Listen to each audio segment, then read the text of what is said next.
everyone, and welcome. My name is Phil Iacarino, and I'm joined today by Ben Geyer, and we're going to talk about InsuranceNow's Banff release. Ben, it seems like just a year ago we were together in DC. It was actually a year ago. We were all together in person in DC for Connections 2019 when you introduced the new product vision for InsuranceNow.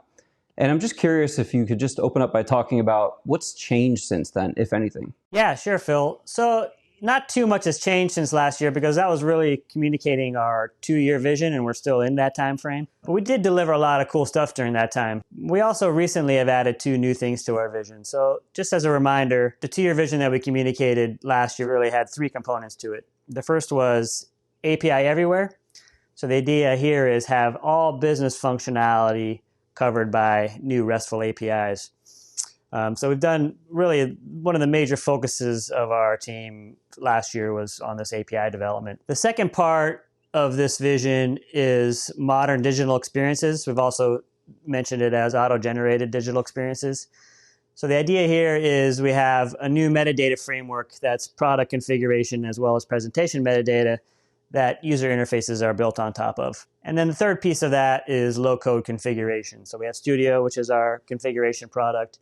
And the goal with this is to have as much things as possible to be edited via our Studio product, right? Product, configuration, rating, forms, user interface. So those are 3 things that we've been working on. And then the 2 new things that we added to our vision was one is embedded analytics. So this is really the idea that we can bring analytics right directly into InsuranceNow workflows to make in-the-moment decisions. And then the second one is next generation infrastructure, right? So this is where we have InsuranceNow is going to be built on the Guidewire cloud platform, which is what all Guidewire applications is going to be built on top of.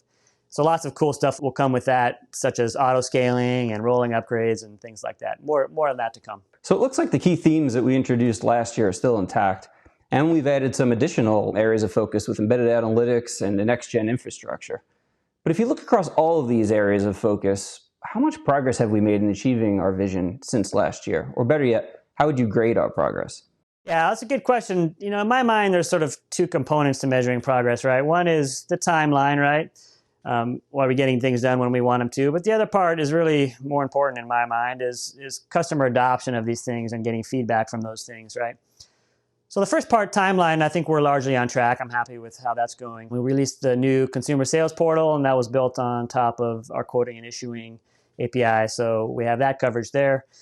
We also released our new embedded Looker functionality. So this is really, previous to this, Looker was really a separate product managed outside of InsuranceNow with logins and a separate product you had to learn.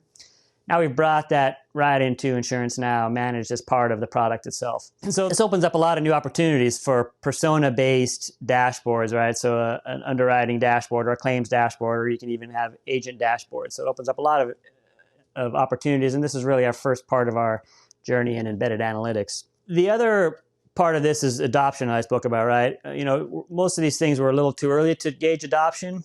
The big thing we talked about last year was the big UX, right? And that was, again, really an all-consuming team effort to get there. And now it's been out there for a year. We've had some customers upgrade to this, and so we've had some really good adoption and feedback on the new UX. So now we have the new UX under our belt. We have a really good set of patterns and components that we can use to iterate on, for example, some of the claim stuff that you'll see we're releasing in the Banff area. So we've made some good progress on the new functionality being released. And for the most part, it sounds like adoption is going quite well also, just a little bit too early on some of these newer initiatives, which is understandable.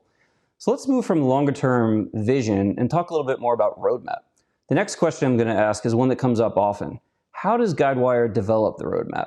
More specifically, how is it decided what gets on the roadmap and what doesn't make it to the roadmap? It's a great question, Phil, because we really need to balance a few things here, right? On the one hand, we need to be at the forefront of thought leadership and make sure that we're taking advantage of all the advanced things happening in the technology space. And we also need to make sure our application is secure and modern and efficient. We also need to make sure that sales is equipped with a product that's feature-rich and able to grow our customer base, right? Because the more we can grow our customer base, the more we can invest in the product, which is advantageous for everybody, right? But the third piece is obviously our customers have everyday problems, right? They may not be shiny and flashy, but there are things that we want to resolve as well. There are a few areas that we get this kind of feedback. One is the ideas portal. This is where customers can submit ideas and other customers can vote them up and comment on them. We also have direct customer feedback. We have a variety of teams that are directly interacting with customers on a day-to-day basis, so we get lots of feedback from that as well. And historically, Connections has obviously been a place where we get a lot of customer interaction and feedback as well. Yeah, Ben, Connections is always a great opportunity for direct feedback and an opportunity to connect with our customers. Hopefully, we'll have an in-person Connections here sometime in the not-too-distant future. But speaking of things that are on the roadmap, we have some really exciting new capabilities being released with Banff. What are some of your favorite new things our customers can look forward to in this release? Oh, for sure, our biggest item is our new consumer sales portal. This is really our next generation of digital portals. It's built on those new API that I spoke about, but also this new metadata framework. So the idea with the metadata framework is that you define everything you need to know for the user interface and the product definition in the configuration itself. So the generation of the user interface is mostly an auto-generated affair. This really allows the sales portal to be an extension of InsuranceNow, where it'll pick up the definition as well as even rules can be extended to the user interface itself. Another area of significant progress is in our Studio tool. We released our Studio provisioning portal. The idea here is to be able to give a business analyst a URL rather than having some development tools to be able to configure an insurance product. The provisioning portal is a web portal that generates a Studio environment as well as the associated InsuranceNow environment, so you can make configuration changes and see those changes in InsuranceNow right away. We've also made a lot of enhancements around libraries in Studio. So rather than having to recreate a lot of things that are common, we've created a library of best practices types of things where you can add things like risk types and coverages and lines of business in a real easy fashion without having to recreate those things from scratch. Yeah, the new consumer sales portal is definitely one of my favorites as well. And it really shows the progress that we've made in such a short amount of time. I mean, it wasn't that long ago that we were, going down a different path for this portal functionality. But I love the fact that we decided to take a step back and build this using our new, more modern API. And not just that, but we also pivoted to include the portal as part of the base subscription now, which is a value add to everyone. Okay, I know we've also delivered some unplanned but really important items in Banff due to COVID-19 to help our customers meet their unforeseen needs. Can you talk to us about this initiative, Ben, and what we did there for COVID-19? Yeah, I'm really proud of how our team came together in a really short fashion to deliver something that our customers really needed, right? I mean, we got together a cross-functional group of folks at Guidewire along with our customers and got together and quickly understood what we needed to do to get this out really quickly for their really unique situation, right? And this is just a really cool example of how we have a really strong partnership with our customers, as well as a really cohesive group within Guidewire itself. So I'm really glad how that worked out. Earlier you mentioned APIs and our API journey. Can you talk to some of the business benefits that these APIs will enable for our customers, maybe just beyond the consumer sales portal? I mean, we often dive deep into the technical when we talk about APIs and API strategy and things like that. But what kinds of things can the business look forward to as a result of this API work that we've embarked on? Yeah, great question, Philip, because a lot of times we talk about all these capabilities that we're delivering, but really the whole point of these capabilities is to solve real-world business problems, right? So the goal of the API is to really open up InsuranceNow functionality for both our customers, but also for partners. So the idea is to give our customers the flexibility they need to create portals or other digital assets that they may need to serve their business needs, rather than us trying to figure out what do our customers need specifically. We give them the tools and the pieces they need to create solutions for themselves. But we're also joining the Guidewire Partner Connect program. Guidewire has had this Partner Connect program for quite some time now. InsuranceNow is going to be able to join that program. It's enabled by all this API work we're doing to create these RESTful APIs, right? So whereas in our previous methodology, we would kind of pick a few partners that would make sense for InsuranceNow, integrate them out of the box, and then any other kind of integrations would be custom integrations for the customer, right? Now the goal is to have vendors actually come to us and create integrations with InsuranceNow itself. So the idea is to enlarge the ecosystem of InsuranceNow to create much more flexibility with partner programs. This is all enabled by the fact that we're creating these modern RESTful APIs built on the Open API Swagger framework. So vendors will easily be able to understand our APIs and use them. Okay. Actually, Ben, I'm surprised we got this far and I have not seen or heard a chicken in the background of this video. That's right, Phil. Well, we're not done yet. You might hear a dog in there too. Joys of working at home. Moving on, another topic I want to talk to you about is claims. Over the last few releases, we've made some significant enhancements in the product when it comes to claims functionality and the overall user experience for claims users in InsuranceNow. And Banff continues to build on this momentum. What can people expect regarding claims enhancements in this version with Banff? Yeah, we've done a lot of enhancements in the claims area. You know, when we redid the new user experience, we had the new navigation menu on the left, which opened up a lot of opportunities to get to information much more quickly with 1 or 2 clicks, right? But the claims area was one area that wasn't fully taking advantage of that new navigation menu just because of the way it was originally designed. Now we were able to break up things logically from the claims area and put them into areas on the navigation menu that makes much more logical sense and allowed you to get to areas in a much quicker fashion. And while we were doing this, we took this opportunity to work with customers and understand what are some other pain points in the claims area that we can address at the same time. So we were able to make some significant enhancements from that feedback as well. For example, we made some significant enhancements in the notes and tasks areas. So the result is a much more efficient and intuitive claims system. In fact, why don't I show you a few of these enhancements? So we don't have a lot of time to show everything, but I'll give a quick overview of some of the significant changes. So the first thing you'll notice is on the overview page, we have a section called Key Performance Indicators. So these are really things that you may want to hone in on the claim or target in on specific issues with the claim itself. We've also added a lot of these quick links areas where you can get the information much more quickly, like the producer. You'll also see on the navigation menu, claimants has its own section, right? So you have a list of all the claimants on this claim. In addition, we also added some key performance indicators around the claimants itself, such as minor, injury, and Medicare, etc. The financial detail page, previously called the detail page, now is really focused just on the financial areas, right? Reserves and payments and things that are finance related. Again, we've also added quick links here where you can get to the adjuster and you can also click right into the reserves from quick links rather than having to go to menu items for everything.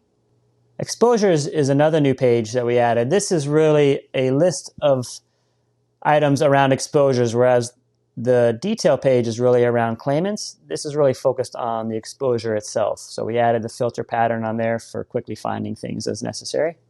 Payments is another area. We added some enhancements here for quick actions, as well as a lot of detail. We also added a page for scheduled payments. Transactions is also another new page. These are all of the transactions that happen on this claim, along with the detail associated with those transactions. Parties is also a place where we added some enhancements around searchability. We added the filter pattern on top, as well as the ability to expand and collapse all. The idea is to be able to find a party that you're looking for specifically. So really quick at a glance, these are all the new sections that we added. Again, we made enhancements to other pages, but these are really the brand new sections that we added in the claims area. Thanks, Ben. That was a great overview. And I know there's much more that you would show if we only had more time. But we don't. But I want to stick with claims for just one more question. I'm sure that there are customers watching this session that may have also attended a session earlier where Diego was talking about claims automation, and they may have heard autopilot. How aware does this fit in with the InsuranceNow strategy around claims? Yeah, this is a really interesting area. The short answer is we're trying to determine where this makes sense in InsuranceNow. So we're trying to understand around this area, what would customers be interested in for InsuranceNow? Our UX team is actually running a workshop around claims automation, so we'll get some valuable information from our customers there. But for sure, our Partner Connect program should help in this area by having an ecosystem of vendors that could really help in the claims automation area. So let's switch gears now and look a little farther out in the roadmap. More specifically, I want to ask you about some other initiatives being discussed at the broader Guidewire level and how those things may benefit our InsuranceNow customers.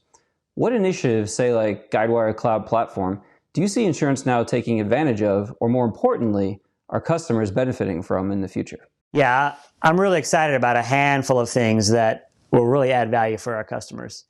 There's quite a few things that other Guidewire teams are working on that InsuranceNow can leverage.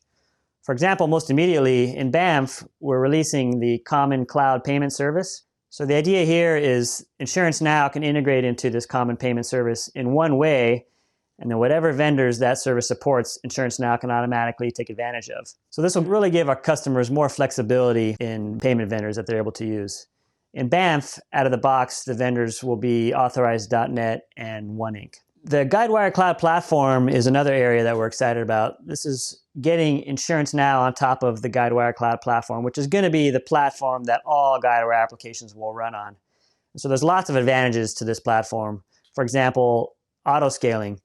If one of our customers has an event that requires them additional resources, previously, right, you have to put in a ticket to our cloud operations, and then they have to scale up the application for you to use that. With the new Guidewire Cloud Platform, this will be automatic. As the load increases, the resources will increase automatically. So there's lots of other things. You will be hearing more about that definitely in the near future. The Cloud Data Platform is another area we're looking at. This is really going to enable some really interesting things for InsuranceNow. For example, we'll be able to have a real data warehouse where our customers can put legacy data in as well as InsuranceNow data. It'll also open up opportunities for some other Guidewire analytics products. So we'll be able to bring more analytics right into InsuranceNow, which is really our next leg of our embedded analytics journey. The last piece we're looking at is the Advanced Product Designer. This is an area where we'll be able to plug into this pipeline, will give us a lot more functionality in our low-code configuration journey as well. So we're really in the early days on a lot of these things. So you'll be hearing more about this in the future as we learn more things and understand the value for InsuranceNow. Thanks, Ben. It's truly exciting to see how much has been delivered since we were all together in DC for last year's Connections. And more importantly, how these improvements and new capabilities are helping our customers engage, innovate, and grow. If you're looking to learn more about the InsuranceNow product roadmap, we will be having an InsuranceNow roadmap webinar. And it's open to all customers, and it's going to be on December 3rd. So be sure to keep your eyes open for an email invitation, or you can always reach out to your customer account manager for more information about that webinar. So that takes us to the end of our session. I want to thank Ben for joining me, and I want to thank everyone who tuned in for watching. Thank you.